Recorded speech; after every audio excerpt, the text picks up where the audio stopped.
You list here in one of your articles where you make reference to these rating systems, the bottom 10 countries for doing business in the world: Chad, Haiti, Central African Republic, Congo Democratic Republic, South Sudan, Libya, Yemen, Venezuela, there's a lovely example, Eritrea and Somalia.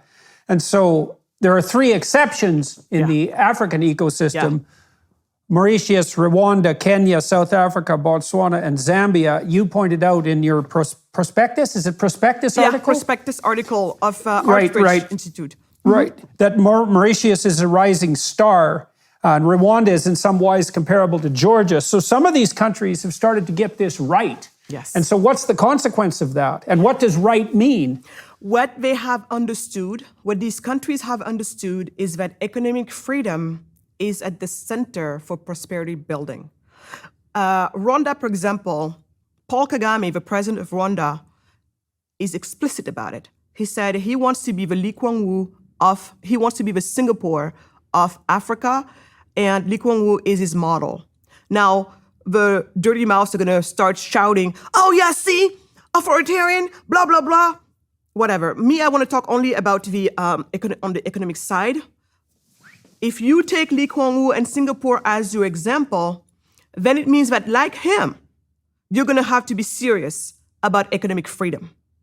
And that's exactly what he did. That's what Singapore did. When Singapore figured that out, they went on to put in the right reforms to make their environment some of the most business-friendly environments in the world, one of the most free markets environment in the world, and you saw the magic of Singapore. Today, Singapore is richer than its ex-colonizer, Great Britain. So when I hear people telling me today, "Oh, Africa is poor because of colonization," I'm like, please, let's move on from that. Does it have maybe a tiny percentage in where we are today? Maybe, and I don't know. But I know it's not the cause. Because if it were, many countless countries have been colonized before. And by the way, colonizing one another is humanity's history. It just happened that maybe Africa has been one of the last, colonized region in the world. So in our psyche, it is there, and it acts like nothing happened before to others. But flash news, it's the history of the world. We've been capturing each other back and forth, all of that. So anyway, but the truth is, Singapore, richer than Great Britain today. And then Hong Kong happened. And then because Hong Kong happened, China even today happened. Because China's like, wait a minute, what went on over there? And then China went on to do the exact same thing with its SEZs, the special economic zones, some of the most free market zones in the world. And then look at it happen in communist China, who, when it comes to economics, decided that we're going to do the free market, we're going to be capitalist, because that's the only way. We tried everything else. We killed hundreds of millions of people, and we have nothing to show for it. But now that we're tired of being disrespected members of society, because guess what? That's the other thing too.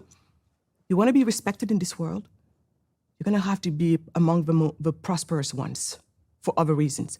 Would it be nice, G, that we respect people just because? Absolutely. But that's really not the world we live in. So when China got tired of being disrespected, they're like, maybe we got to build also some prosperity here, because then they're going to hear us.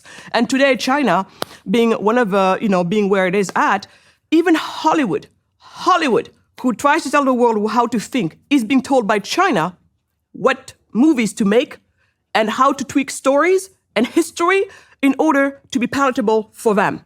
You see the power that comes with being prosperous.